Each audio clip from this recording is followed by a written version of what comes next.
the underlying question there for them was all about the goodness of God. That's the underlying question is God good? Does he have my best interests at heart? Because here we have this spirit of Satan or Satan telling them to question, is that really what God said? Is God really trustworthy? So I think ultimately it's that fear of whether or not they could trust the heart of who God was. And that's still a question that people wrestle with now. Like, is God good? Is he love? Is he trustworthy?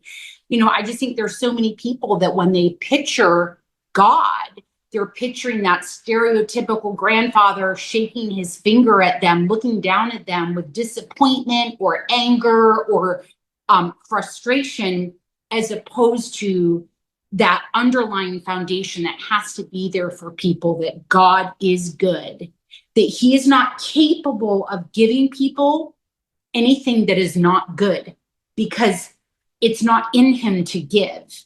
And so to me, where the underlying problem really happened with Adam and Eve was suddenly doubting the heart and the nature of God, in spite of having seen it, witnessed it, walked with it, experienced it.